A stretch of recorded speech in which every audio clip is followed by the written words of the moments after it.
Hello, Dr. Nelson. Thanks for joining me. How are you tonight? I'm doing great. Thank you That's for awesome. having me here. Uh, Thank you. I got to tell you. hold on. I I had a feedback from another tab. Go ahead. Sorry. Okay. Your pictures behind you are incredible. It's just amazing. And I mean, I've heard a lot of people's stories. Yeah, it's just, it's, it's insane how what we eat can affect so much more than just what the scale says. So It's a I it's want to a go big through the chat a little bit, and then we're going to get into how you got started with keto and carnivore and your background and all that kind of thing. So if you don't mind, I'm going to address the chat real quick. Oh, by all means, go ahead. It's Yeah, share. like if it was your show. Yeah, thank you. Sherry Nevada Pup is here. Hello, my fellow hail raisers. And I got to say, Dr. Nelson, when you join us on Wednesdays, you are part of us hail raisers.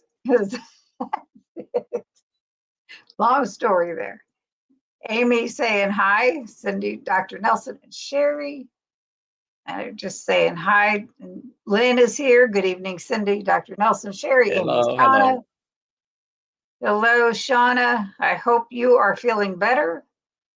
She's been having a tough time. Hello, Brian. Good evening, everyone. And this is my husband, Brian, out in the other room somewhere. Hello, Brian. And this is what he goes by. You know this if you've been watching us. He's my guinea pig. There's Aaron, Miss Booby Hello, Goats. Aaron. Hmm. Don Schunger, good evening. Good evening. I had never seen Dr. Nelson's before pictures. Amazing. Yes, they are. Sandy Blythe is here. Hello, Sandy. I'm sure you're going to recognize a lot of these names from Oh, Dr. already Kiltz's. plenty of them also frequent Dr. Kilt's channels. Yep, I try. It's too early. It's like when I had to do it, I was just getting back from a bowling tournament Uh-huh. like the weekend before, and I was like, set your alarm, otherwise you're not going to get up. Karen, But it was are you the good. one? Are you the one who lives here in the Barry?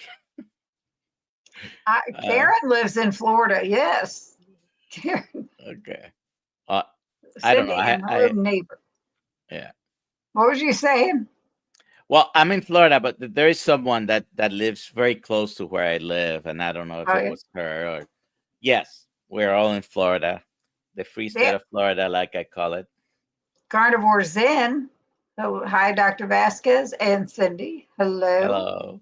And if I said that name wrong, I'm sorry. Is it No, you. Vasquez or Vasquez? No, no, no. You got it right the first time. Vasquez. Okay. Good. Dr. Nelson, I had a fresh picanha cooked on the grill. I have 5 picanhas in my refrigerators and freezers right now. Yeah. Oh, I see, Sandy. You said Amy. I thought you were just saying hi to Amy also. But Sandy, it's okay. It's quite all right. We're all friends here. Carnivore Junkie, hello, hello. Now I'm just going to whiz through these so we can hear Dr. Nelson's story because, he interviews other people. And if you have not, there's his link coming up in the chat. If you haven't subscribed to Dr. Nelson, do so.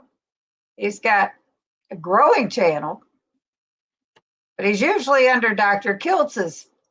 So give him some going on here. Yes. Thank you. Cleaning my house and not paying And if you attention to the chat. and if you have a story to tell, send me an email. We'll put you on the schedule. That's right. And when we're done here, Dr. Nelson, if you could message me all your information on how to get hold of you, and I'll put it in the description of this video. I've got a YouTube channel, I've got it, but anywhere else like Instagram, I know you're on here through Instagram and YouTube. So you send me your information for those, I'll put it in the description. All right. Alrighty. Sorry, but it's too early for me too. Yeah, 6 o'clock in the morning. Woo! Sandy's in North Florida. Yes, Dr. Okay. Nelson, I live It in was DeBary. okay. I was right. She's the one. All right. I send you Dr. Nelson, and this is Karen. Hi to all in the chat. And Andy is here, just finishing up dinner. I was just talking to her about an hour ago. She said, I got to cook dinner so I can be at the live stream. There's Dr. Nelson's YouTube channel. Make sure you subscribe. That was just one cut off the whole picanha, he says. Hi, Karen. Andy just subscribed. And Shauna is saying hi, and we're going to stop there. So I backstage, we were talking a little bit. You are a family practitioner for 30 some years, 35 years. So I graduated from medical school 41 years ago. This coming December, Nice. and did my residency. Finished my residency in family medicine in '88. So in practice for 37 years, but as Very a nice. doctor, almost 41. Yeah. Very nice. Now, keto and carnivore kind of came your way when? So I've been aware of low carbohydrate because of what probably most of us have been aware, which is Dr. Atkins, right? Yep. Dr. Yep. Atkins started in the 60s promoting this way of eating. His first book, I think, was published in the 70s. I have a cousin who in the 70s was eating this strange thing where she was eating a lot of meat. And it happens to have been the Atkins diet. I later did the Atkins diet myself several times. I've been so successful at losing 40 pounds over and over and over. Of course, I go off plan and regain them all the time. But I've even in my own practice since the 90s, I've been recommending to the patients, especially patients with diabetes, which is the ultimate metabolic dysfunction that you can have, the ultimate risk for almost everything, including cancer, coronary heart disease, strokes, not to mention the heart attacks and the cut off limbs that you will eventually have. Yeah, my husband is a type 1 diabetic since he was 2 years old. Yeah. So he doesn't know anything else because at 2, most people don't remember their life at 2. So everything he's known his whole life has been type 1. I have a sister with type 1 since I was about 12 when that happened. So that was one of my earliest encounters with disease. Besides my brother, which is another story we can talk in a minute. Sure. But had not personally stuck with it as a person using the Atkins diet. And then about 3 years ago, I was sick and tired of being sick and tired. I'm a physician helping people, and I have documented stories that I have saved dozens, who knows if hundreds of lives, because a lot of my 40 almost years were in the emergency room. So I've saved lives, but I wasn't saving myself by maybe eliminating the things. I've been, let's see, here. So most of my career as a doctor has been this guy. And when you go to your doctor and your doctor is looking like that, even if he can have the knowledge to help you. Sometimes you wonder, okay, you're not following your own advice. So almost 3 years ago, I said, no, I'm going to go strict keto. I already knew what to do. Didn't have to read any more books or anything else. I just went ahead and did it. And then about 6 months later, I had to turn the screws on my way of eating because I wanted to control my blood sugars better. So I Right. went carnivore, and that really made the difference. That's awesome. That's something not everybody can do. And But it's I know okay. it's It's done a okay. fantastic job for so many people that I've interviewed, and it's fantastic. But you have had a lot of success Yes. with the way you eat, and I'm teaching a course right now with Dr. Kiltz to become a certified Kiltz health coach. And yes, most of those even taking the course are probably carnivores. I'm mostly carnivore, but I think if we look at the statistics, some studies recent in the past few years show that 88% of the population is metabolically sick. Some others show 93%. So if you take 90% as as the average, 90% of the population is metabolically sick. Yep. I deal with patients. I'm trying to get those patients from where they are to do better. Wherever they are, it doesn't matter. We want to do better, which we can set a goal, but anytime you move from where you are to better, it's a success, right? Absolutely. So I have to meet the patient where they are, the clients. I do some coaching as well. So you meet everybody where they are, and we can start where you are. If you're vegan, vegetarian, pescatarian, paleo, it doesn't matter. We can find a way. If you're not metabolically sick, that 10%, keep doing whatever you want to do, because Right. I Right. I can't have any gripe with you. It doesn't matter what you're eating. If you're Right.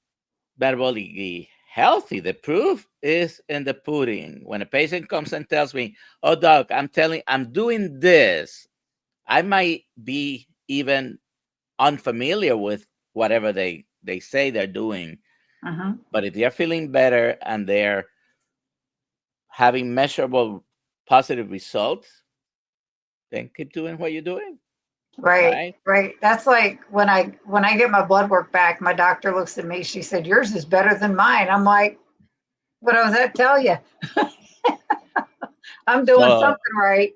however, for most people, you need to go down to maybe the 20, 30 grams of carbs per day and be strict about it and count all the carbs, not the net carbs.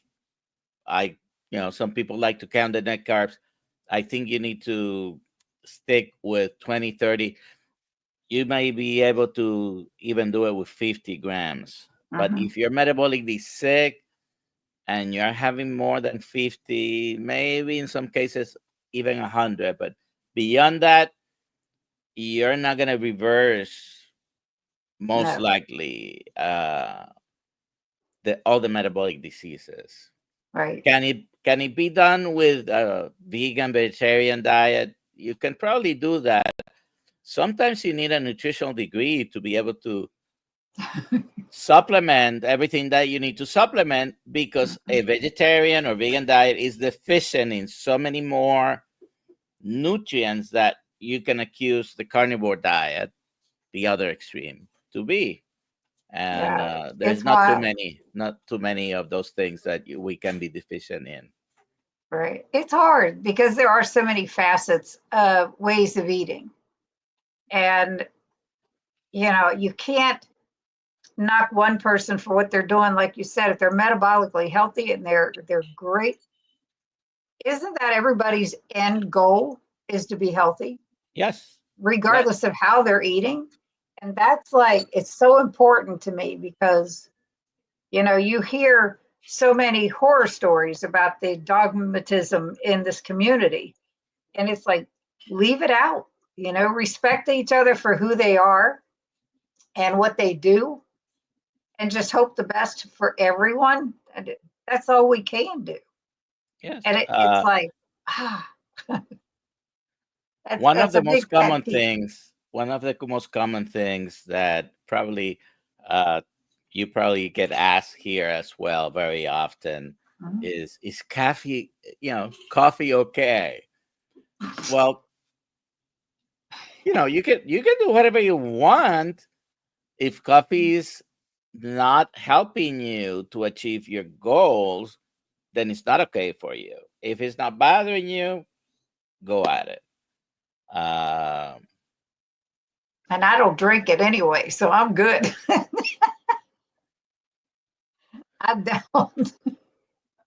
So Andy subscribed to you. Lynn subscribed to you. Holly Springer said, good evening, friends. Sandy just subscribed. She loves Sandy, you. you don't tell me you were not a subscriber. Like, this is Lisa. Christ and Carnivore is my cure. She is coming on in October. She has one heck of a story. Yes. Hello, Holly and Lisa. Lisa Marie is her name. And thumbs up, please. Thank you so much. I appreciate that. And Sherry, I'm happy to hear him say that because I am metabolically healthy and have been pretty much my whole life except for the psoriasis. She calls herself a vegivore. Okay, She's so eating some meat, prefers her vegetables, and yeah. if you're Go ahead. metabolically healthy, I'm not going to tell you to eat any different. However, many people with psoriasis get it resolved or minimize it by going the other direction. Mhm. She's been gradually eating meat. She said she will never eat steak. She's awesome. She's awesome. Carnivore Zen. I'm at 5 carbs a day or less, but still insulin resistant. Taking some time to heal, but feel really well. Feeling good is a bonus. It's absolutely a bonus. Just So as what long as what just as long as you avoid certain things, Deb. Yep. That's awesome. My coffee allows others to achieve their goals, Shauna said. If she doesn't have her coffee, I'm assuming that's not a good thing for people. Amy said, as a health coach, I will probably not be willing to take clients that are vegan unless they are willing to change and start eating meat. Nothing against vegans. They should probably find a vegan coach. Oh, That's, by the way, that's approach of many coaches that are on the other side, on the low carb carnivore.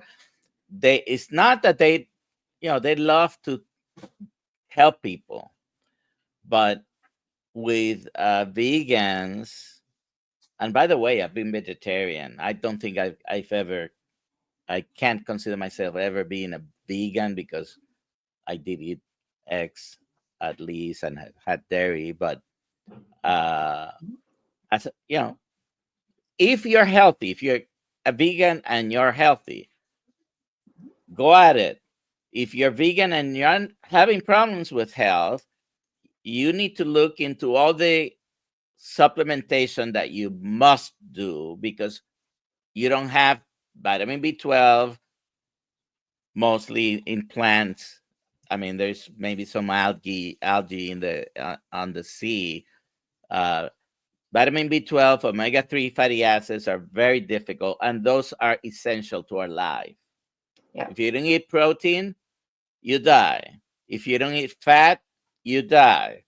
The better quality fat and protein is unfortunately not in the plants because it comes with a lot of the anti-nutrients and the toxins that don't let it get absorbed. And there is no essential carbohydrate. There is no need for ingesting carbohydrates because your body's so smart that it will make all the glucose you need. Sean is laughing about her comment about coffee. Sorry, Dr. Nelson, I didn't know you had a YouTube channel. I adore you, Sandy says. I know that. I know that. But yes, I am with Dr. Kiltz in all their lives. Even my interviews Tuesday and Thursdays at 3 p.m. Eastern, they are on Dr. Kiltz channels. And then I also live stream it into my channel. But I had a channel before joining Dr. Kiltz. Yeah, you need to beef up those on your channel. Like, oh, I just realized I wasn't subscribed either. Just sub, Dr. Nelson. That's Amy. I have Thank you. been subscribed. Amy, same. Carnivore's in. LOL, no cookies. I didn't mention them. I will, because Keto Chow makes great cookies. Just saying. That's my life. And I've had Keto Chow, by the way, some of the products. I'm not against, but Keto Chow probably is the 1% or less of all the keto products out there. Because go to the supermarket and you see something that says keto from it, because it's just another ultra processed food that's probably got a lot of vegetable seed oils, refined Right. carbohydrates, and there are 200. I have a list of 262 different names that food companies use for sugar. Oh yeah, I've seen mega lists, and it's insane. But yeah, I think Keto Chow is about the cleanest ingredient you can use. I love the company. I love the people. And yeah, I'm an affiliate for them. I'm just going to throw that out there. But You know what? there Even though are I don't, way worse things that people could do. I am also an affiliate. I just don't promote them or don't put it on my channels or anything. But I actually have an affiliate link There for you them, go. and as a matter of fact, I ordered some carnivore bars. UPS says they delivered them yesterday, but I still haven't found them. I think the driver is enjoying some carnivore bars. Oh no.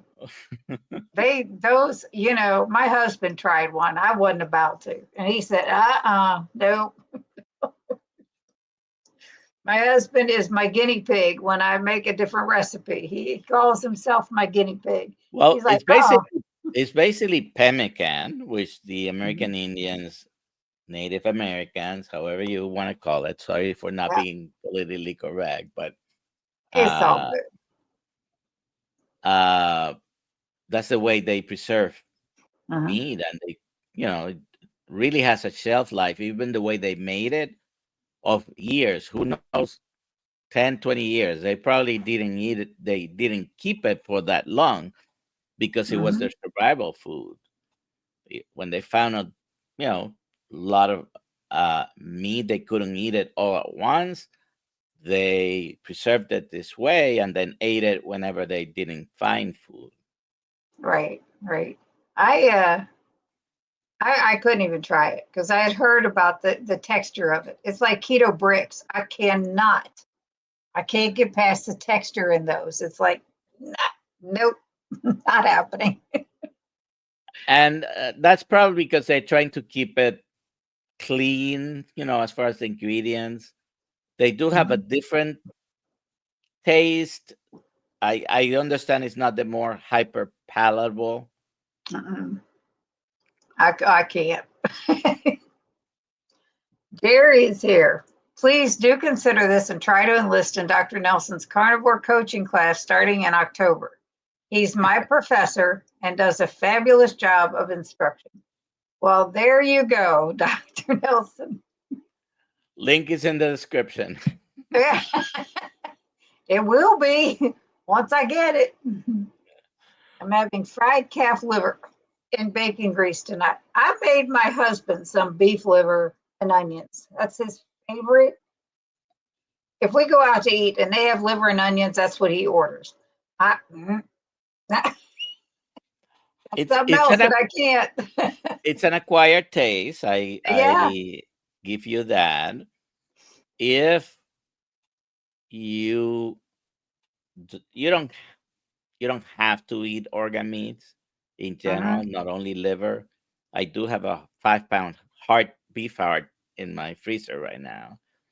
I once in a while I eat that or liver, but most of the time I just take uh, an organ meat blend in capsules. And this is not an ad, but it is Kills Health uh, grass-fed Oh, organ blend.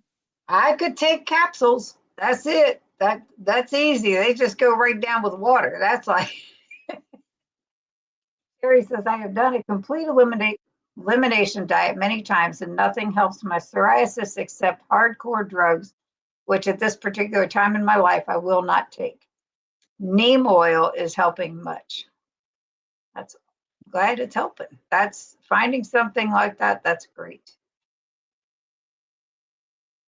And she said, I do take vitamins because I miss out. I'm not eating a lot of meat. She knows. She definitely knows. And Brian said he has a channel, but not much other than Kiltz's stuff.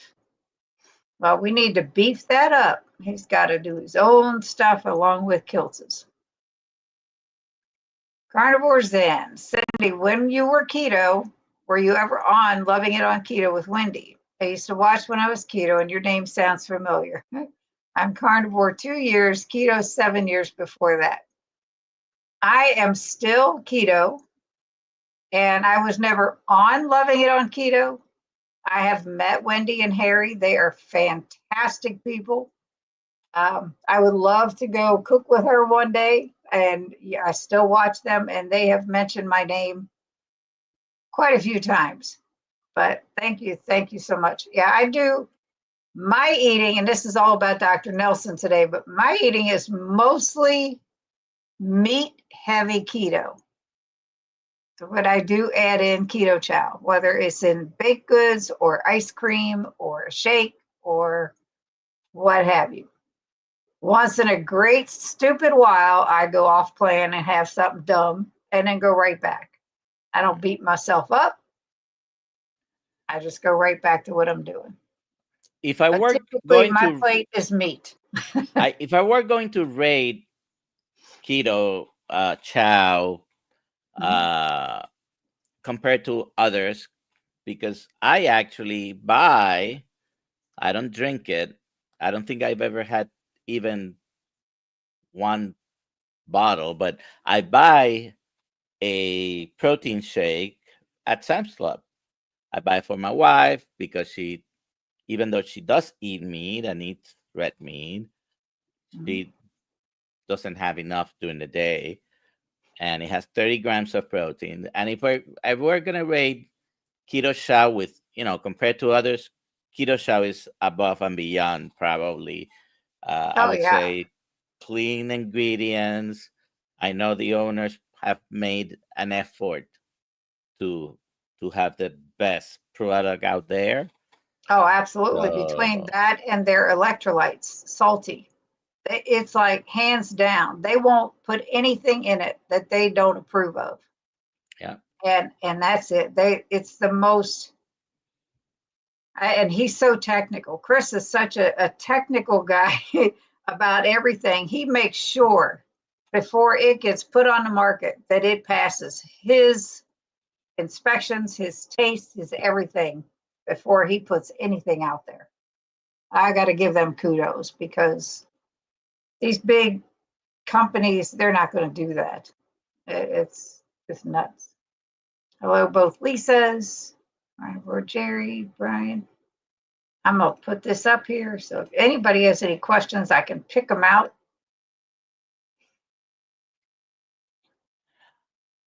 I see a question there. If you can highlight Right it, there. Amy. yeah, there we go. Dr. Nelson, I'm in Dr. Barry's PhD class. Tell me why I would also Kiltz's course. Kiltz course. You don't have to. You don't have to. By the way, I'm not competing with anyone. Dr. Barry's one of the many doctors I watch. I'm a member of his community. He's great. We happen to have a very similar story. I've been in practice for about 10 years more than him, or 10 or 15. But we're both residency trained family physicians who have worked a lot in the emergency room. If you hear his story, as far as his medicine trajectory, is very, very similar. And you want to take it, be my guest. I'm not here to compete with anyone else. Our first class happens to have been the day that he announced his certification course. So we started at the beginning of July, and the first day he announced it was, I think it was my first class doing the course. And you can take them both. You by the way, don't need either of them. There is so much information out there now. Sometimes when you take a course, someone has gone through the time of putting things together, a good summary, concise information, double check the sources and all that. And unfortunately, in the free world of YouTube and Instagram, there's so many things that you don't know if they're true or not. That's the truth. It's tough. There are so many opinions out there, and it's like, what? Sometimes people have to think, what do I believe? What is the true thing? And I'm gonna give you a minute to answer that, but I would say the truest thing, and God knows I don't have any medical background, the truest thing you can find is what you've experienced, what works for you, and what makes you healthy. Hands down. I agree with you. And I can tell you personal experience, right? Like I mentioned, I've been vegetarian before. I grew up in a household where it was in the 60s. The conventional wisdom, which has transcended until now, is eat more plants, less meat. Meat is inflammatory. Not true. A recent study, by the way, which I think I have in one of my tabs here, evaluating information from 88 to 94 of an old study. When you reevaluate the data, you'll find sometimes that it's not really what initially was concluded. For example, this particular study I'm mentioning, eating red meat had an inverse relationship to cancer. So how many times have we heard red meat causes cancer? Even by the way, and eggs raise your cholesterol, and this and all this stuff is like, that's what I'm saying. You hear so many different things over the years. It is a paradigm shift. It's sometimes incongruent to what, I know that red meat is bad. Well, it's not bad. It's an anti-inflammatory. Really doesn't, there's no real association with cancer, and there's not many studies that can really attest to that, because you don't have studies done on, you have a bunch of studies that may have done on people eating a vegan diet and vegetarian. You don't have a lot of studies done. They are coming, they are increasing in numbers, but a lot of studies done in only carnivores. Okay. There is plenty of information on low carb. We've known about ketogenic diets for over 100 years. The treatment for type 1 diabetes in particular, okay, because type 1's basically was a death sentence until insulin came around. Yeah. And the only treatment for it was not eating any carbs. Okay. And you can go back to 4,000 years, for 4,500 years, I think, the first mention of what seems to have been diabetes. And the treatment has been for thousands of years: cut the sugars, basically cut the carbs wherever they are, and you're going to be able to live longer. Even type 1s, now, unfortunately, because insulin wasn't around until about 100 years ago, they died very quickly. Very young too. That Yes, yes. when my husband was diagnosed in 1964, there still wasn't a whole lot of information out. Yeah. And the doctors told his parents he probably wouldn't live very long. Yeah. He was 2 years old, diagnosed type 1. And he is now 63. But there And was insulin. thriving. Right. There was insulin Well, at least. I believe so. Yeah.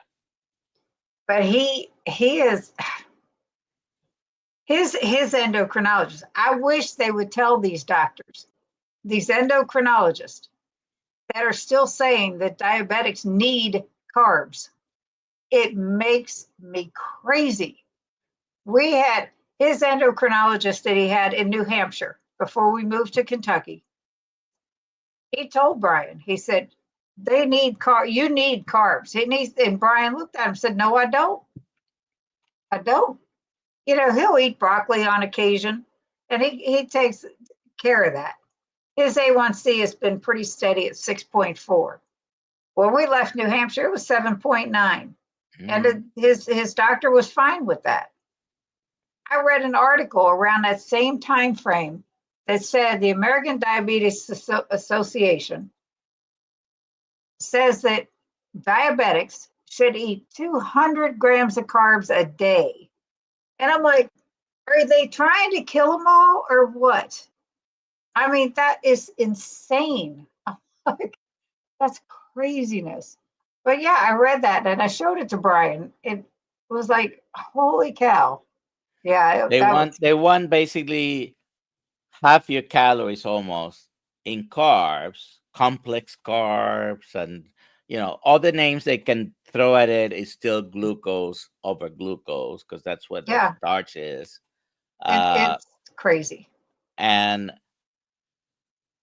then you just adjust your treatment to it, right? So if you're having 2,000 calories a day, they want 1,000 calories to be from carbs, and that's excuse the language, heck of a lot of grams of carbohydrate that you don't really need. It's a hail of a lot. Yeah. Well, it's your channel, you can say it. I didn't say that word. I said hail. Hail. Okay. HAIL. Hail. All right. Shauna says, I often make a keto chow in the AM using butter and my coffee. That's awesome for you, Shauna. I do not drink coffee. I'll say it. Judy says, how about Equip Prime? Keto chow triggers a sugar craving for me. I will spend the rest of the starving when I know I have had enough. Starving. I have Equip protein also, and it is a beef protein. I don't know if you're familiar with that, Dr. Nelson. I'm familiar with some of these products, and this brand happens to, be among the better quality. There are some out there. I just don't use many off the shelf products. And if you can stick with the whole food, it's always better. There are some times when, I don't know, you want to have a soup and you don't want to do just the beef broth or bone broth, and you can, because I've had the keto chow soups. I was doing strict keto for about 6 months before I went carnivore, so I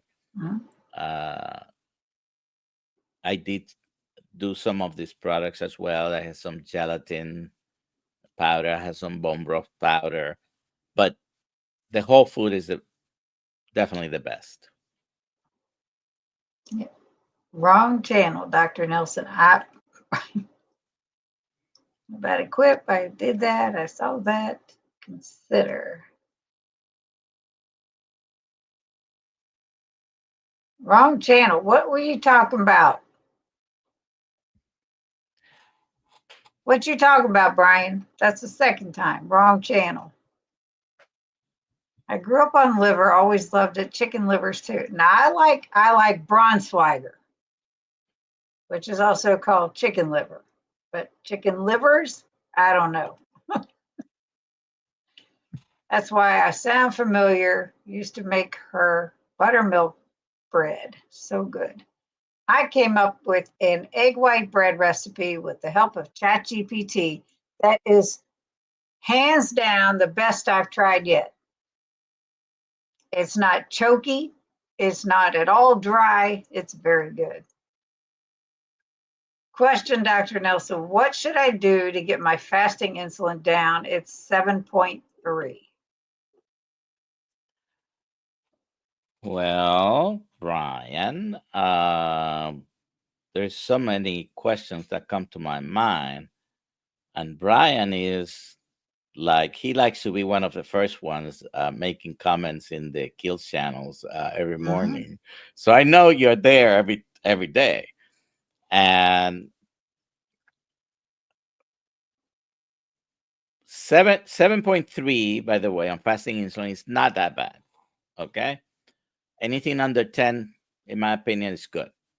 Okay. Would I like optimally the fasting insulin to be maybe under 5? Yeah, that will be probably optimal. But don't let perfection, get in the way of good, right? So fasting 7.3, it's probably okay. Also, you need to do these measurements. Fasting insulin, the insulin levels change as much as your glucose levels change during the day. So just one glucose in the morning by itself, it's not good.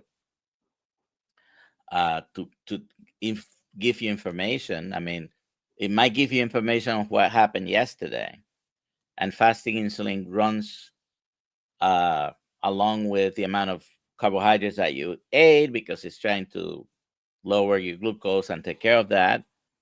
So I would need more details, but 7.3, it's okay.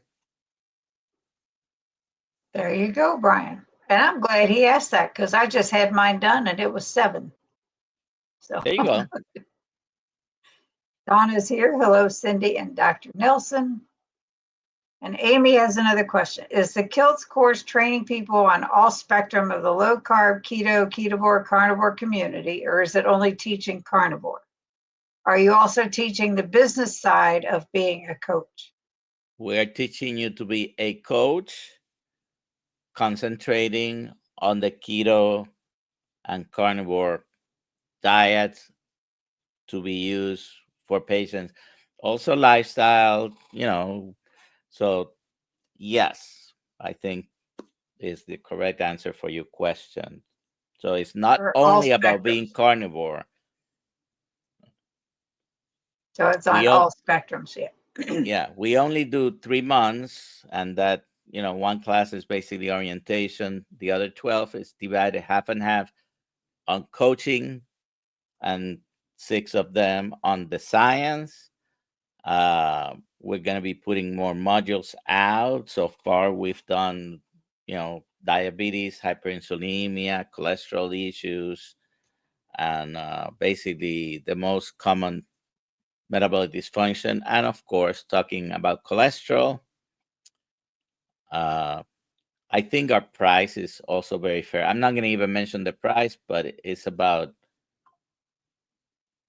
a fourth or a fifth of the other course that was mentioned.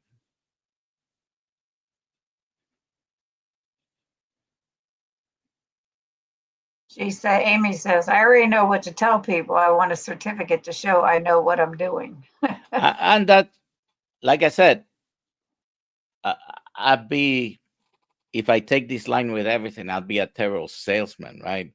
You don't need any courses. A lot of you can probably teach something on this spectrum, right? But yes, it's when you take a course, like I said, you're gonna have someone who's gonna streamline the information, give you the most relevant. It's still their opinion. It's most of it. It is my bias, and Dr. Berry is his bias. You know, and we have different point of views than the guys on the other side of the nutritional spectrum. So yes, but you're gonna have someone who's basically summarized the information out there and put it in a way that when you learn, and then you have a little certificate at the end.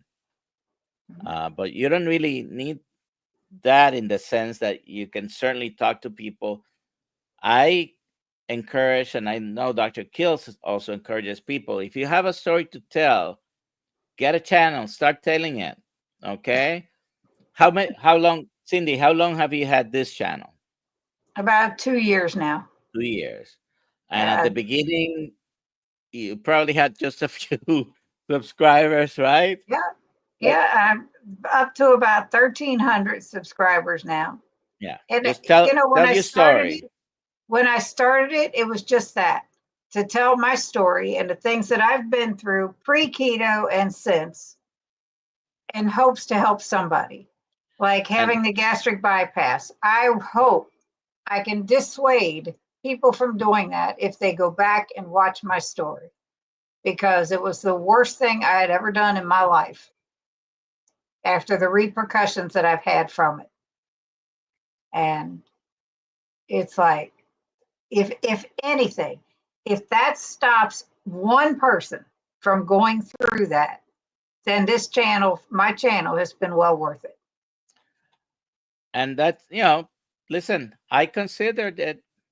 I never did it, but this guy, and this is not my heaviest. I don't have pictures of my heaviest because nobody likes to take pictures when you're that big, right? I have a bunch of pictures around that, and I don't know. I think I was 310 there or so, because I do have weights from around the time of that picture. But I had hit 320 or 325 back in 1991, to be exact. I know I was almost 325. I don't have one picture of that because I didn't want to take pictures. This here are not my biggest pants either. I just couldn't find the ones that I was wearing 30 some years ago. But wherever you are, do something about it. If you don't make the decision to do something, you'll never do it. So yeah. and Well, I you don't heard have so to. much. Sorry. I heard so many times, somebody needs to hear your story. Just do it. Yeah. And then the first time I was able, I was asked on anybody's channel, it was before I started mine, Dr. Baker. And let me tell you, I was a nervous wreck. And it was in a Zoom thing for Rivero. And it only came about because I watched him with someone on it about the lymphatic system, because I was diagnosed with primary and secondary lymphedema after my knee surgeries. And I left a comment about that and how I had lost 100 pounds and blah, blah, blah. The next thing I get is an email saying Dr. Baker would like to interview you, and I about died. I'm like, what? Yeah. It was wild. CB So says I've got thrown off. Saw Dr. Nelson live on Instagram, so I went to Kiltz's channel. Let's put traffic to Nelson's channel. Yes, let's do that. Amy, don't you listen to Rick and I about those pieces of paper. Oh, Brian, you're full of them, dude. He's funny. Hi, CB Carmack. I see you all the time on Dr. Kill's channel. I rarely get to watch live, but watch all the replays. It's in my daily routine. Yeah, that's an early live stream. I don't blame you.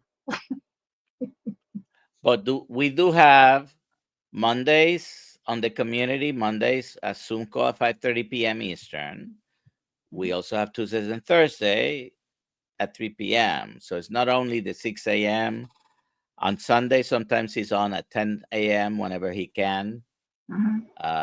So, we have a little bit for everyone. We spend about 8 hours live. Yeah, you guys are busy. So I'm gonna say, and then you still have your practice, right?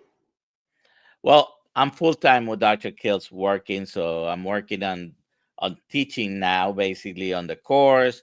I no longer see individual patients, but I'll see them. I'll do coaching sessions with them Nice. where I abstain myself from diagnosing and treating,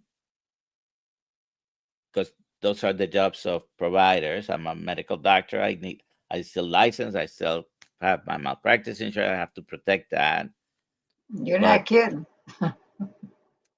we'll do a coaching session with you as well.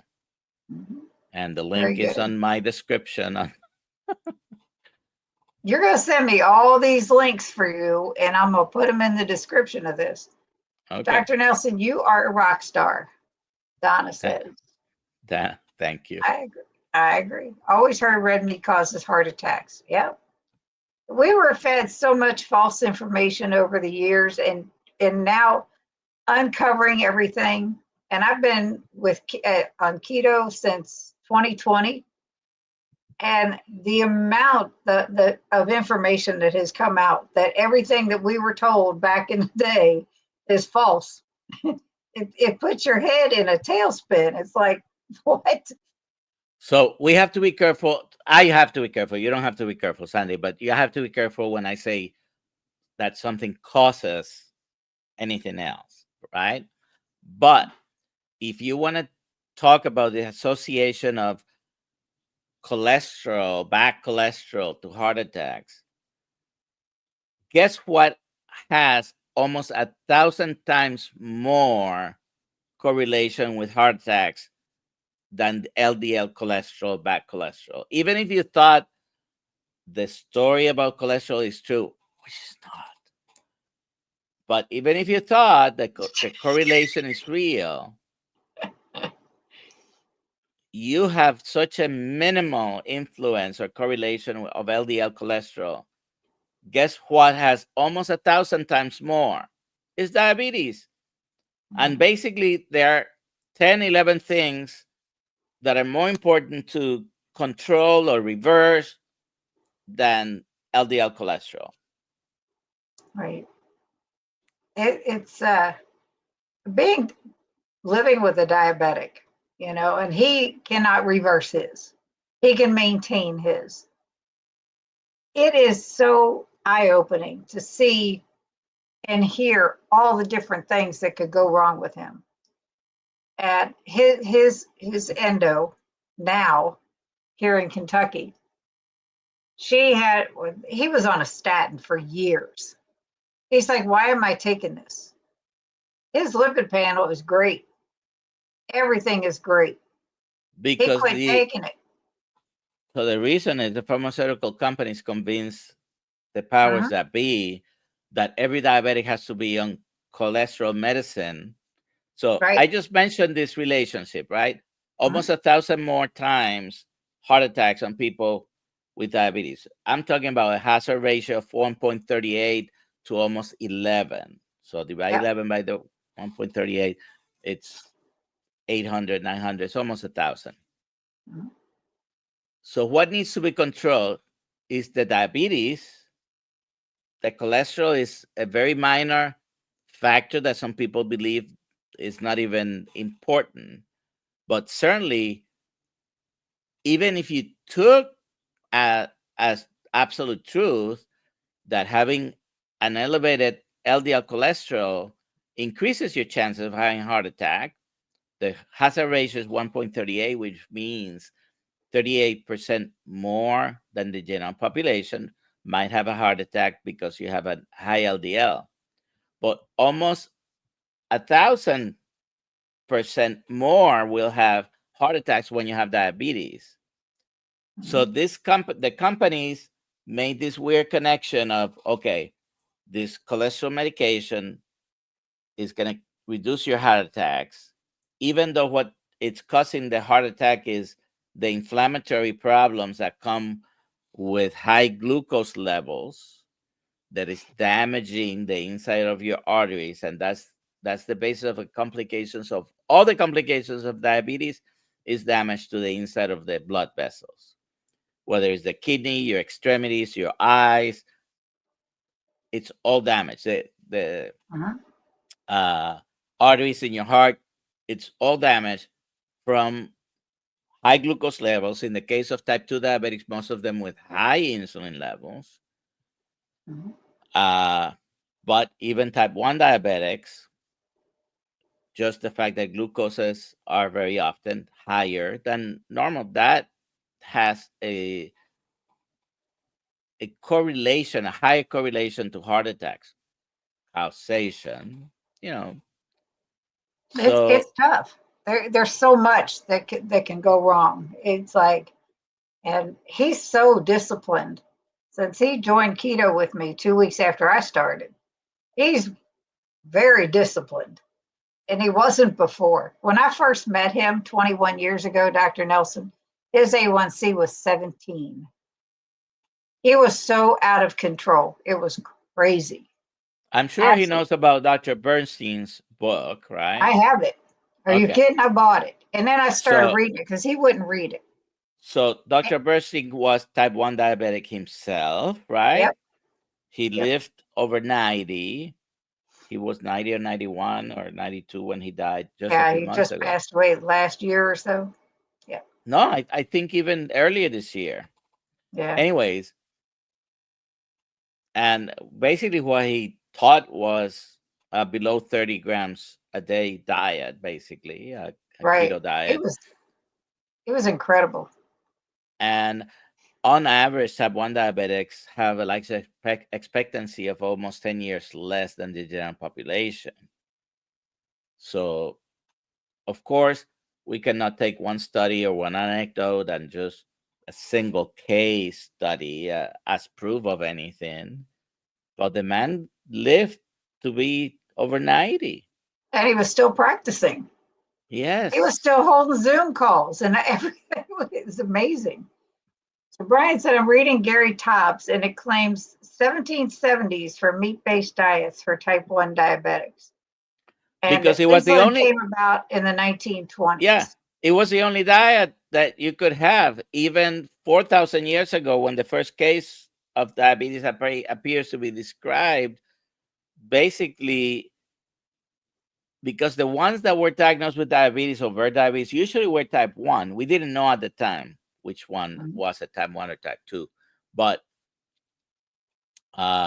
most of those classic symptoms, severe symptoms, are type 1 or were type 1. I'm taking a guess. They didn't know the difference until, 100 years ago. But yes, meat-only diet was the common diet for diabetics, because guess what? They got better, or they get controlled, managed. I don't care what word you want to use. Right. All right. Okay. Whether you want to manage it, control it, get it better, reverse it, put it in remission. I want you to get better. And the best way to reverse type 2 diabetes or control type 1 diabetes is just eliminating the thing that causes the glucose to go up. Right. Which is carbohydrates. I read this too, Brian. Jocelyn was one of the ones that claimed carbs. And my husband's endocrinologist in New Hampshire worked for the Jocelyn Diabetic Association. It was insane. Yes, Dr. Nelson, congratulations on your success. You are a doctor I would trust and do trust. Thank you. Yes. I remember in early 2000s when the ADA started changing the diabetic diet, telling diabetics they could swap their full day of carbs for a concentrated sweet light cake. Oh my goodness. That's sad.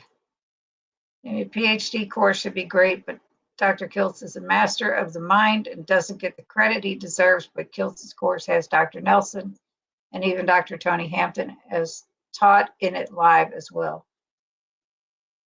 Dr. Hampton is great too. I've had him on here. I actually got to meet him at Ketopalooza a couple of years ago. That was with the hospital I worked at, was teaching patients that it's just crazy.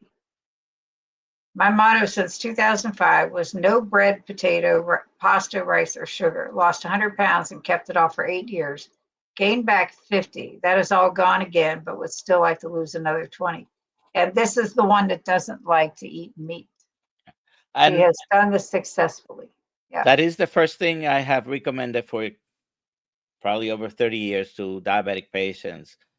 Now, I was born and raised in Puerto Rico. Wherever I've been, I always attract Hispanics to come to my practice. And if I tell a Puerto Rican, stop eating your rice and beans, those are fighting words, okay? I grew up, you crazy? I grew up eating rice and beans twice a day, every day. Okay. Lunch in school was rice and beans. By the way, at least when I went to school, which was just a few years ago, when I went to school, everything was cooked that same day. There was no ultra processed food being served in the school lunches in Puerto Rico, but it still was rice and beans. So some kind of rice and some kind of beans. It wasn't always the same bean, of course. You have many. Yeah. But and then at home, rice and beans. That was a typical Puerto Rican diet to this day. It will include rice, beans, root vegetables, potato. All the sides are all high carb, and there will be some meat. And whether they eat beef, chicken, pork, fish, there'll be some meat, but the meat was never the primary food. If you eliminate all the refined sugar and all the white stuff, and this is found in books that are hundreds of years old, by the way, all the white stuff, that means the flours and anything that's made with that, like breads and pasta, and you eliminate the starchy carbohydrates, no refined sugar, what are you left with? If you're really looking at labels, you're going to be left with non-starchy whole foods. That's it. Okay. Well, I'll tell you, when we talk about getting rid of the white stuff, when I had my gastric bypass and the support meetings that we have prior to, they tell you this is how you need to eat afterwards. No white potatoes, eat sweet potatoes. No white rice, eat brown rice. No white breads, eat the dark breads. No regular pasta, eat the whole grain pasta. Well, all of it still has carbs. I did all. And the glycemic load of all of those is almost the same. Doesn't matter whether it's the whole grain. It is the grain, the problem. Right. So I had lost a lot of weight, and then it gradually started creeping back up after the bypass surgery. And, it was like I was almost back up where I was prior to eating the way they told me to eat. And I'm like, this is nuts. And Sherry, I just read the comment. Nothing that says keto on the store you should even buy, because it's just another ultra processed food. Just if you stick with eating whole foods. Now, in your case, that you don't have a lot of meat on your plate, you still want to add. You know what you want to add? The fat. If you're using oils like olive oil, avocado oil, coconut oil, those are the only three. Butter. Well, but butter is animal product. Okay, so it's a different animal. Yes, butter. And I may clarify butter. And what I have on the counter, because I do most of the cooking in the house usually, and what I have in the counter is beef tallow, clarified butter, which I need to make some. My son, if there's no clarified butter, he just cook with straight butter. And I also have some coconut oil, some avocado oil, and some olive oil. But even with those, you need to be careful because sometimes they're selling you vegetable seed oils that they have used to cut the oil. Yep. And Brian said, I've been keto since 2017, carnivore since about February this year. Before that, ketovore. Yep. You got me by a few years. I started in 2020. Thanks for answering the questions on the class. I want to consider taking both. That's a lot. Yes, I've And by heard the the way, price. this is my opinion. This is my opinion. We're not in competition with anyone else. We're all trying to spread the message, because you can make big changes to your health. And if you've heard my story elsewhere, if not, I'll just give you a little summary. Yep. Reversing, putting in remission, whatever you want to say, with the diabetes, hypertension, high doses of antihypertensives, don't take any. Reversing things that were not going to kill me, like plantar fasciitis, but oh boy, it hurts. Okay, 35 years. And reflux, little eczema, nail fungus. I had one nail in my toes, one toenail, with nail fungus for several years. It's gone. Okay. And so many other things. 3 years ago, I was almost in a wheelchair, unable to walk more than 50 to 100 feet. I was falling. At work, I was able to disguise it because I would hold on to the walls if needed. Or if I went to the nurse's desk, a bar height desk there, would put my arms around it and support myself. So they never saw me there walking with a cane. But outside that building, I had to be in a cane, or if I went to a big box store, I had to get on one of those mobility carts. And not even going. I live near Orlando, near the parks. With the kids growing up, we used to go to the parks. I could never be walking on the park without being on a mobility, scooter. Last year, I did it 3 times, all day long. Of course, you sit down to either eat or watch a show, but then you walk the park. You walk a few miles if you spend the whole day there, and then getting home and not having pain the next day. Amazing, unremarkable, incredible. You can use any of those words because I suffer with chronic pain. I have discontinued 7 to 10 prescription medications. Wow. And I had a stroke 7 years ago. Holy cow. Wow.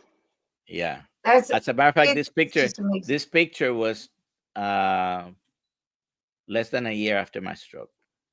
Wow. That's how I was when I had the stroke. It's Lisa's talking about after the gastric bypass. She wished she could stop people. Yep. And Amy, that's exactly why I started my channel. Yeah, that's that sentiment I get from almost everyone who has gone through it. Yeah. Well, I found a blog. I restarted because I started getting hypoglycemic episodes after mine. And I went to my doctor. I said, and my doctor was very supportive of everything I was doing. And I had just started keto, a couple of years later. But I went to him and I said, I think I have hyperinsulinemic hypoglycemia. Well, he had never heard of it in that term. And you're absolutely right. That's exactly what was happening. Right. And I said, well, I had researched post-gastric bypass, low blood sugar.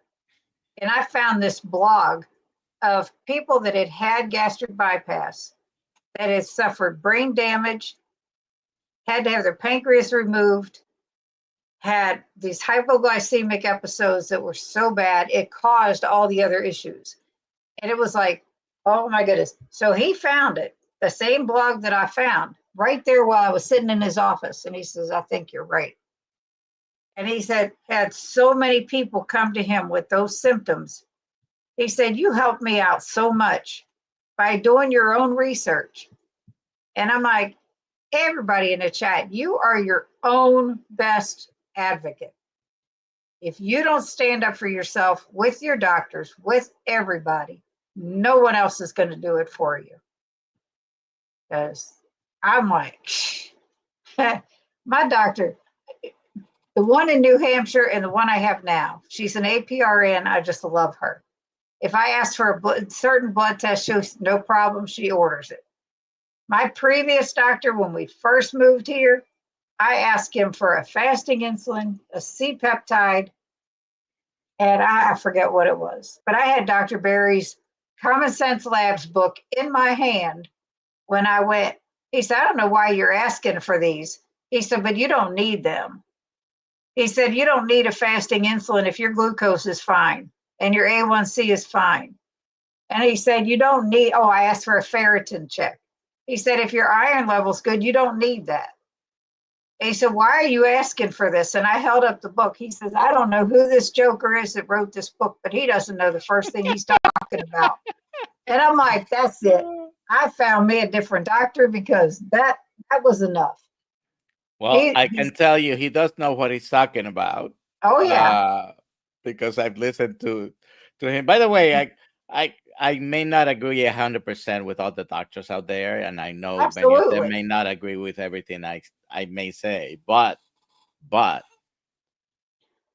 his comment is out of ignorance. Of course, he doesn't know who this joker is because he didn't know who the person is. But he's attacking the person as being a joker. Yeah, that was crazy. Yet I've had conversations with other physicians where, I ask, sometimes I ask questions. I usually know the answer to all my questions. So if I ask a question, what do you do with a high insulin level? Doctors who have been doctors for several years, they don't know what to do with it because it's not something they order. Why would I order an insulin level? Well, guess what?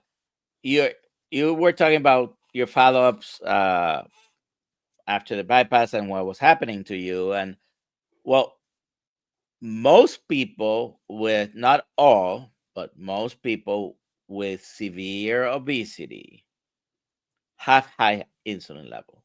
Okay. Yet that exam is not one of the ones that is done routinely, not even in those patients. Why? I don't know. Because there's no good medicine to sell for that? I don't remember ever having my A1C checked until after I started keto in 2020. And I asked my doctor then in New Hampshire, I said, I want you to check my A1C. And he's like, okay. And it was 5.8. I had already lost 20 pounds. I already started keto. He said, you're on the right track. He said, I ain't worried about you. Within 3 months, it was back. It was in normal range and everything was good. But he says, you're doing what you need to do. And, I thank goodness because I hear so many people have a hard time with their doctors. With the exception of the joker here in Kentucky that I first saw, my husband still goes to him. I am like blessed that I have found doctors that actually listen and take their time with me and respect my opinion. And it's like, it's been great. I feel bad for the people that don't have that. Question, how do we reach out to be interviewed on Kilts? Is that through Alia? Yes. Yes, Alia is our assistant, and Alia at drkiltz.com, spelled out doctor at drkiltz.com, and she can hook you up. She's our dealer. She can hook you up. So she'll, depending what like I said, Monday through Friday, 6 a.m. We are there. Tuesdays and Thursdays at 3 p.m. Usually that's me. And then on the Kills Mighty Tribe on Zoom calls at 5:30. And usually we're there try to have experts. And, whenever we can get an expert at any hour, we certainly try to do it. Dr. Gales also has the weekly podcast, but we have several choices, and Alia controls all those calendars. I do have. Did I put? No, I don't have it. I thought I had put that in my show notes, but Alia at drkills.com is the first. Okay, Lewis is here. Say hi, Dr. Nelson, one of my favorite people. Stay on Thank you, carnivore. Louis. Waking up early will come easier. I have a hard time. No, I don't have a hard time getting up early. I have a hard time going to bed early. Well, you don't have to be there at that time. Obviously, if you're live, you can ask questions and we can address that. When you watch later, like some people here do, you don't have the benefit of being able to ask a question live, but you can watch it as soon as any YouTube stream ends. It stays there forever, basically, unless you have said too many words that they don't like. Yeah. Wendy is here saying hello. And Lewis says, when I was first diagnosed with type 2 diabetes, I was put on a statin. My LDL was as low as 30 at one point. I still developed heart disease with a positive CAC score. It was the blood sugar and hyperinsulinemia. Yeah. So controlling the number one contributory problem, which is the diabetes or any other metabolic dysfunction. When we talk about diabetes, we're talking about the dysfunction of that insulin glucose levels, which affect the cholesterol. The cholesterol are just the end result of what your insulin and glucose are doing. Mm-hmm. And controlling those things, especially the related to the blood sugar, which include blood sugar and insulin, which includes the obesity, the metabolic syndrome, pre-diabetes. By the way, in my mind, there is no pre-diabetes. Okay. And I told this, I've met Dr. Berry a couple of times. I told this to Dr. Berry. I said, you need to put in your guidelines some language that is different from this diabetes, because studies show that as soon as your hemoglobin A1C goes above 5.6, your curve that's related to all-cause mortality, cardiovascular disease, and cancer go up. It's like J curve, okay? It's a little bit flat at the beginning, and then it goes up at 5.7. There are people who die of diabetic complications, and they were never diagnosed of diabetes because they never made it to the 6.5. By the way, there are 4 ways of diagnosing diabetes. A1C is the easiest one to do. It's not the only one. Right. But people with complications, so many, by the time they were diagnosed with diabetes, they've had the complication for 10 years. That's because that 5.6 number is so important. When you go beyond that, all your complications, incidents go up. All of them, even if you never become diabetic by the definition of the A1C. Right. And he talks about a positive CAC score. We've talked about mine when I was on your channel. It is ridiculous. It's just ridiculous.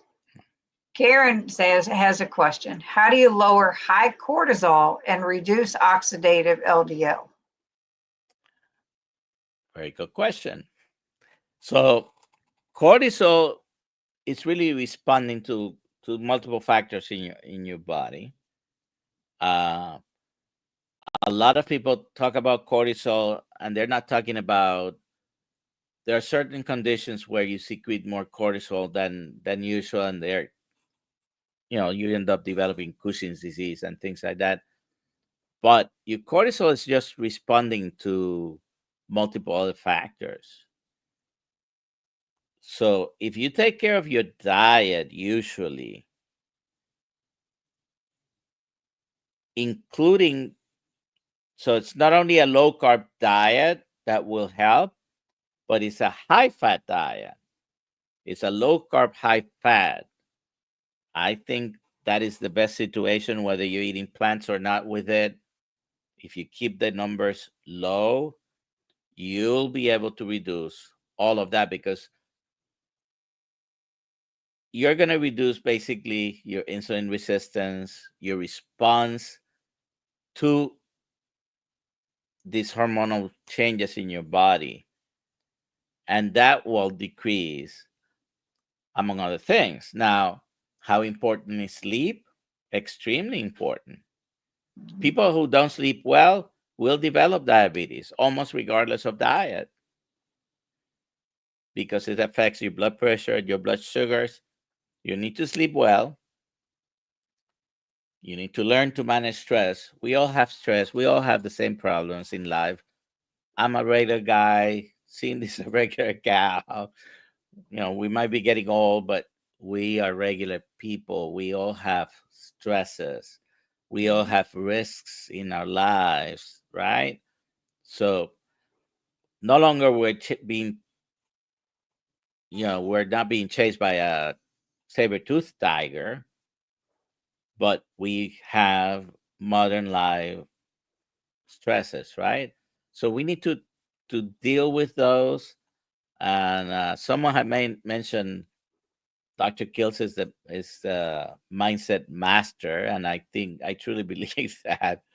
He just yesterday we had a class on mindset for coaches, and it was a summary of what he basically talks about almost every morning. The mindset, that's very important. So you need to be exposed to daylight as early as possible, sunrise if possible. That's going to give you the best chances to go to sleep well 12 to 16 hours later. If you don't see light until it's 1 o'clock in the afternoon, you're going to affect your sleep. So you need to sleep well, eat well. You need activity. Now, excessive exercise might not be good, but if you only look 200 years ago and before, to be alive, you needed to get up and go to work. Now, it might not have been work for pay, but if you wanted to grow something in the backyard, you needed to go and work. If you wanted to walk anywhere, if you had a horse, great. But if you didn't, you had to go walking. We didn't have cars, airplanes, anything like that. So our life was a lot more active, just as short as 150 to 200 years ago, right? So Brian says, isn't high glucose like pushing molasses through a hose? yes, and those who cook and want to make some caramel, what do? You put a bunch of sugar, you heat it up, right? Well, imagine those molasses going through the hose, being your arteries. That causes inflammation to the inside of the arteries, and that is the trigger point on the cascade that develops atherosclerosis, which eventually, especially in diabetes, causes all the complications. Yep. Nava. Wow, just got here. Notification did not work. Ooh, that's not good. But I'm glad you're here now. People who fear raw fish usually miss out on it. Okay, I love raw salmon. Dr. Bernstein just died this past April. Thank you, Brian. I knew it wasn't long. Sherry said tortillas too for the Hispanic community.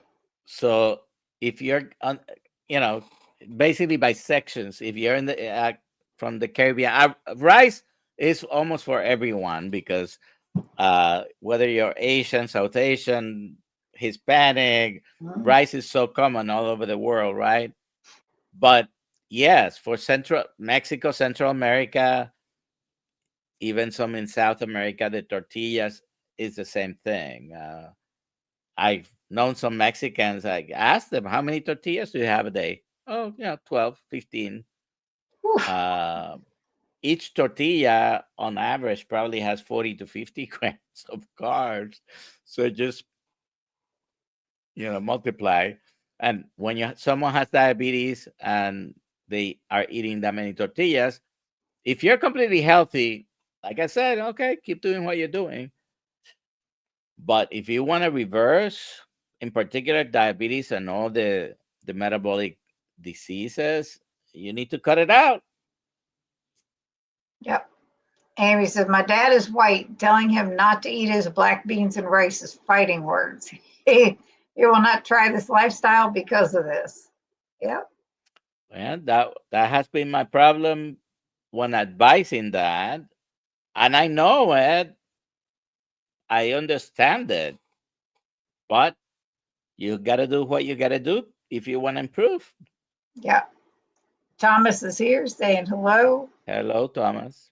Lisa said her dad is Cuban. He wouldn't know what to do without beans and rice. Yeah.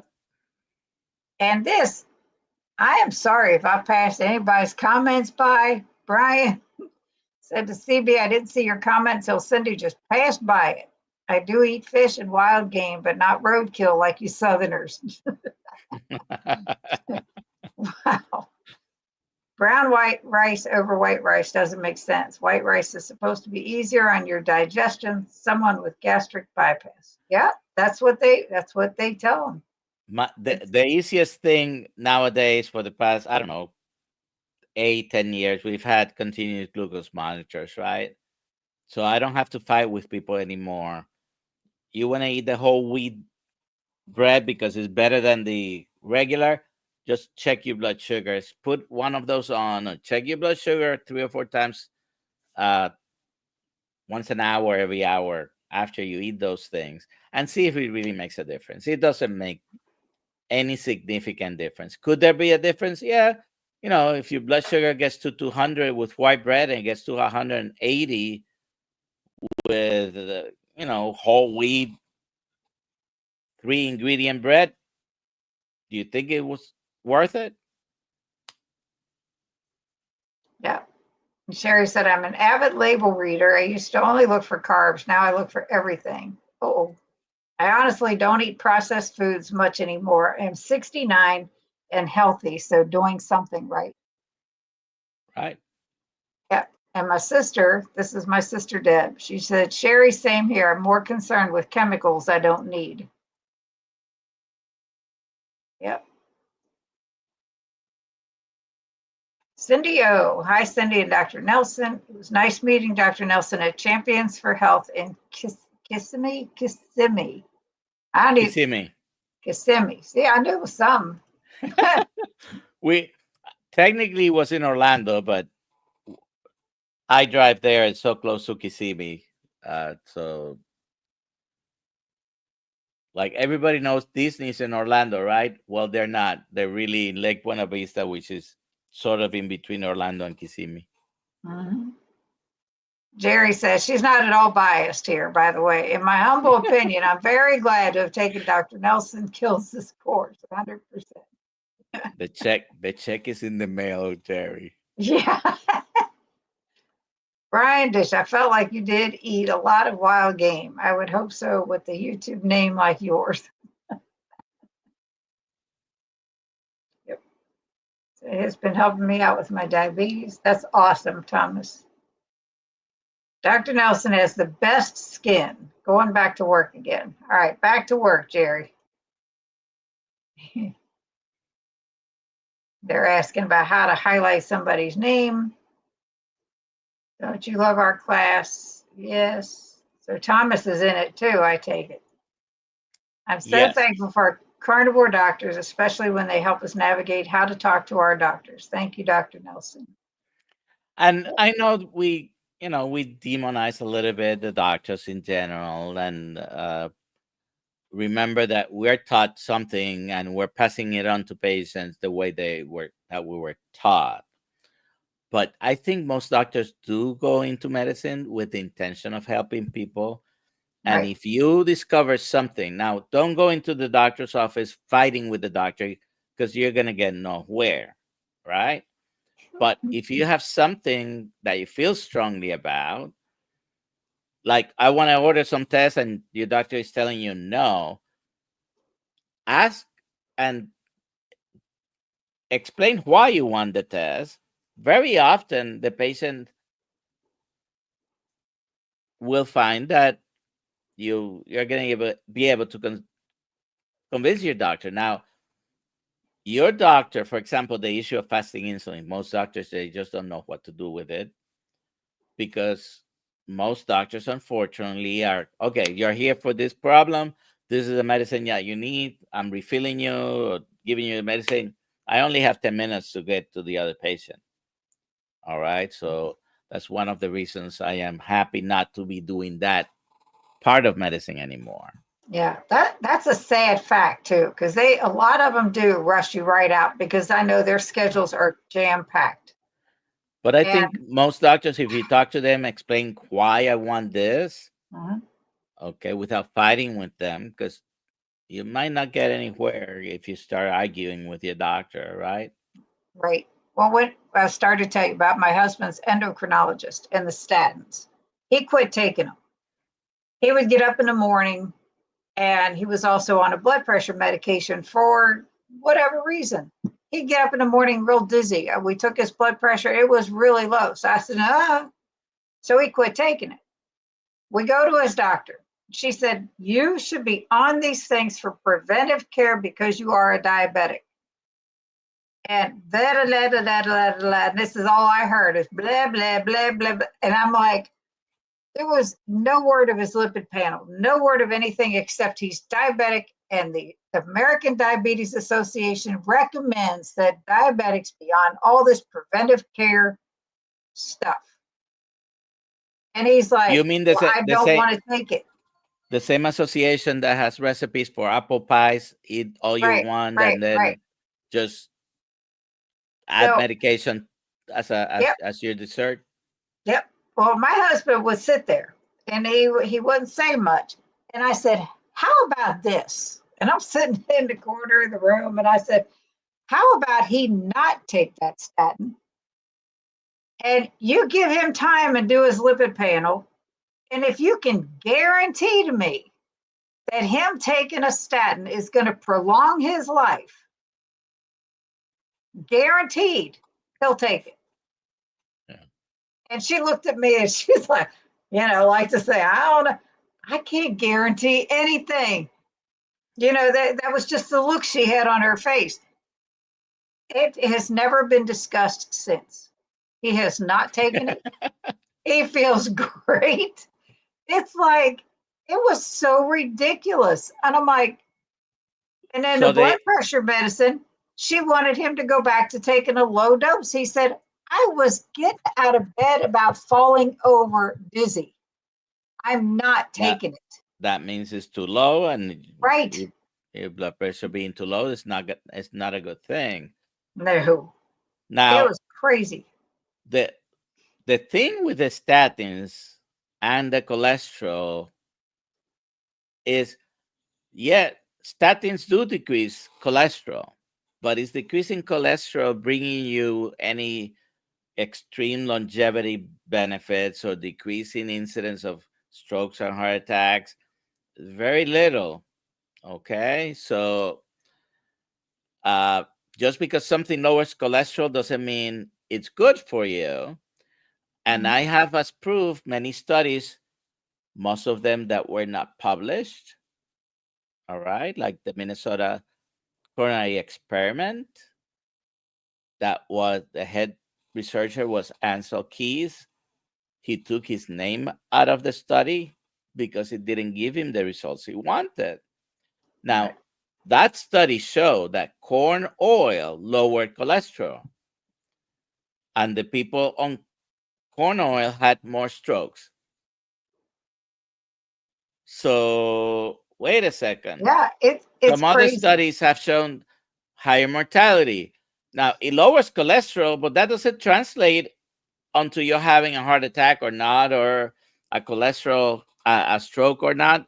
Then the issue is not lowering cholesterol. All the statins do the work in lowering cholesterol. Yeah. It's like after that, I mean, the thing that got me is there was no mention whatsoever of his lipid panel. Same way when I went to a cardiologist, because I have a very extremely high CAC scores. And he's like, and I took a statin 20 some years ago for a very brief time. I could not move my arms without muscle pain. And I quit taking it. The doctor that prescribed it to me, the next time I went to him, I said, oh, by the way, I stopped taking that. And he's like, okay. They know that he knew that was a side effect. Nothing was ever mentioned, and never had a problem with me stopping it without telling him, because that's the way it is. My Yeah. cardiologist, the previous one I went to, he says they put in my chart that I was allergic to statins. And pretty much it's almost an allergy. I mean, it's not a Right. rash or highs, but if you take the statin, it's giving you muscle pain. It's basically Well, an allergy. his nurse put that in my chart. I go to see him. He comes in to see me. He said, I think you should take a statin. And I'm like, did you not read my chart that your nurse just put in this chart? And he's like, Oh, yeah. And he says, you can't deal with a little pain? I'm going to tell you what, I felt like punching him right in the mouth. see, that's what I call. I don't mean to be insulting to other doctors. Oh, But that's a it's all the stupid. way That's a because I've done stupid enough. comment. That's a It stupid is. comment. You It know, is. the most important detractors to doing something, or either detracting in the sense of the pain, but I'm going to mention hunger. If you're hungry, you're going to fail in your diet.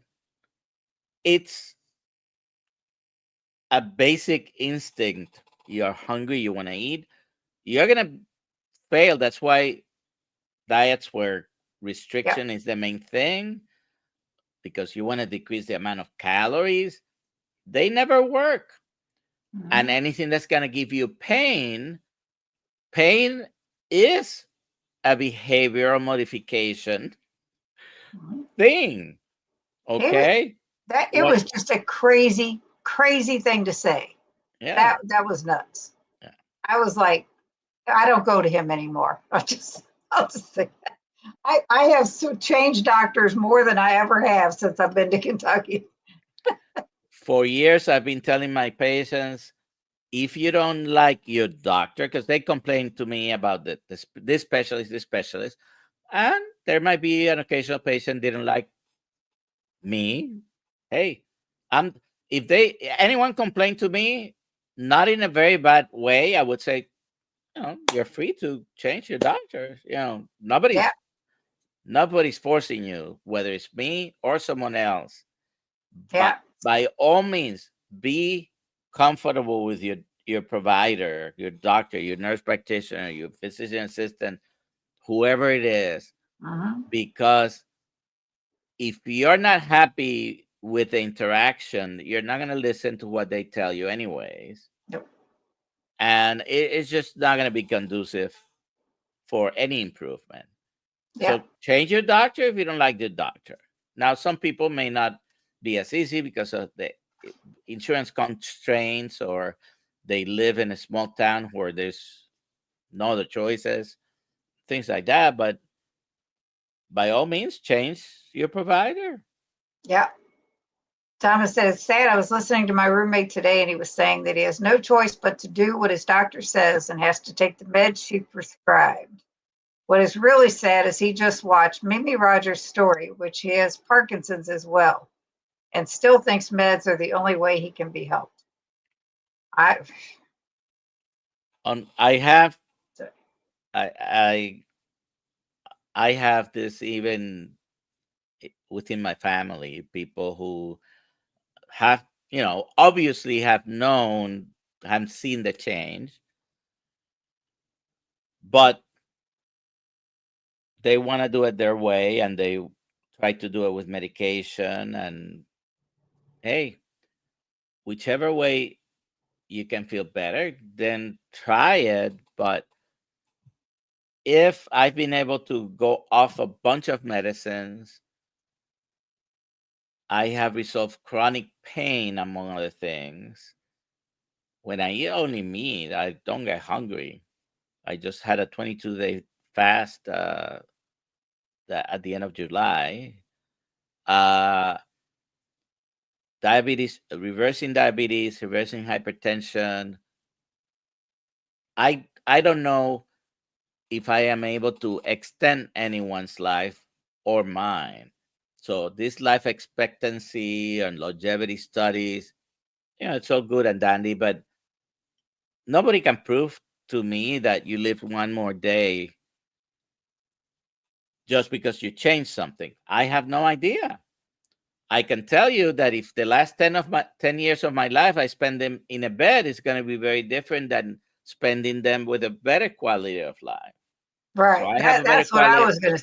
That's what I Yeah. was gonna say. I really believe that our fate is determined when we're gonna go, but So the quality of life that you have while you're living that life is what makes the difference. yes, and some people believe we have a clock. For example, Mhm. at the end of the clock, it's the end of your life.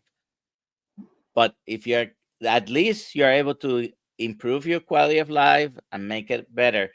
And those who, I've mentioned this a few times, those who believe in the Bible, you can go to your Bible, and David, who lived about 3,000 years ago, in Psalms 90:10, is telling God that we live about 70 years, the strongest of us 80. Well, guess what the life expectancy is in 2025? It is that. So we haven't changed life expectancy in 3,000 years. All right. But if you can improve your quality of life, I think that you're going to spend those years happier than if Right. you were in a bed. Well, you're actually living your life instead of just existing. Exactly. And that's the thing. Maureen, I didn't want to pass you by without saying hello. Thank you for being here. CB says how I just saw they increased A1C to 7 or 8 to be considered type 2 diabetic. That's I don't know if that they increased it as a diagnosis criteria. What happens is they no longer recommend that you push your patients to be under 7. And as you get older, the older people, you tolerate even 8. I agree with that if you're going to be doing it with insulin and medications. That's the wrong way, because intensive treatment with medications just to lower the A1C doesn't give good results. It's the same as thinking just because cholesterol is lower, but if your mortality and incidence of cardiovascular disease is going to be higher, then it doesn't make sense, right? But if you do it with lifestyle, and that includes your food is the most important change in lifestyle, and exercise. Now, it's not the old thing, eat less, exercise more, but if you really make a change in your diet by consuming less carbohydrates, eating whole foods, whatever you eat, eliminating all the white stuff, eating your meat. If you don't eat meat, then you need to add other sources of vegetable protein, which are not the same quality as the animal protein, but and you need to eat fat. You need to add fat. Now, for a vegetarian or a vegan, now if you eat fish and eat dairy, it's easier to add the animal fat because it is the animal fat that is best used for all our cells of our body. About half the brain, 40 to 50% is fat. About half of that is cholesterol. Every single cell of your body makes cholesterol. If it wasn't important, you think it would be that way? It's crazy. Yeah. Some things just don't make sense. Lisa is here. Hello, Lisa. Bill Lisa Cook is here. Ortega. Lisa Ortega. Yes. She's amazing. I met with her a couple times at local meetups, and she's just great. The law of attraction, being believe positive or negative, both will happen. Yeah, whatever you believe, that's that's what you're aiming for. Yeah. Bill said, Zig I work Ziglar, today. Zig Ziglar used to say, if you think you can't, you can't. If you think you can, you can. Yeah. In my Facebook page, my keto support page, I post a positive quote every day because people need to hear that. You know, I work today 3 miles. My current book, The Art of Living with Intent. yes, Yep. it's an old book, by the way, but Yep. Bill says, I worked today 3 miles, I think walked today 3 miles with 52-pound backpack. Woo! You know, losing that's 100 heavy. pounds, I can't imagine carrying that around. When you lose that much weight and then you think of actually carrying it around, no. Found Dr. Bernstein's book, Diabetes Solution, at the thrift store. Holy cow, you got a gold mine there. I learned so much from these lives. Thank you. Sherry, you're awesome. And I know we've been at this for a very long time, and I've taken up a lot of your time, Dr. Nelson, and I appreciate it so much. Sometimes it's not the doctor, it's the insurance companies. That's true sometimes. In my case with that first one, it was the doctor. He was just a jerk. I'm sorry. You know what I called him? All right. If I didn't get to your comment tonight, I am really, really sorry. Rick, I see you're here. Susie, thank you. Evelyn, I know you've been at a fair with your daughter. Anyhow, let me go back to that one so I can get it off of the screen. When I went to this doctor the very first time that I no longer go to, I called him Dr. Quack. He was that annoying. And I really have the utmost respect for anybody that's gone through all the medical training and all the years. I have an ex-brother-in-law who is an anesthesiologist down in Florida. He is a fantastic person, and hands down, y'all deserve everything with all the training you have to go through and all the, I don't think I could have done it. However,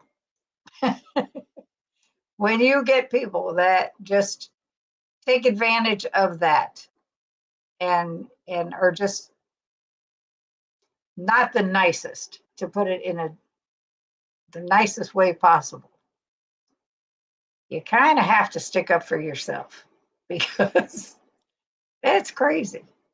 You are your own best advocate, and you Yep. will always be. There's no one who's going to advocate, not even your spouse. And hopefully, your spouse does advocate passionately for you. But if you don't do it for yourself, nobody is going to do it for you. Well, see, my husband is pretty quiet typically. So when I don't know if he hates me coming with him because I won't be quiet or what, but Karen just subscribed to your channel too. Thank you. But it's like, he has finally spoken up, especially with his endocrinologist. but she has backed off considerably since all that. And it's like, you know, it's all good. But anyway, I am good. Like I said, I'm sorry if I didn't get to your comments in the chat. I appreciate every one of you as spending almost 2 hours with us on a Friday night. And Dr. Nelson, it's been a long night for you, I'm sure. And I'm really sorry to take up so much time. Not a problem, not a problem. But this has been great, and I appreciate you so much. And again, if you guys are not subscribed to Dr. Nelson, get in there. And Brian says, thank you, Dr. Nelson, for coming on Cindy's channel and taking time out of your time. And yes, I truly appreciate it. I've been looking forward to this. I look forward to all of them, but I've really been looking forward to this. And you all have a great night, everyone in the chat. And I will see you all on Wednesday with Brian for What the Hell. Good night, everyone. Have a good night.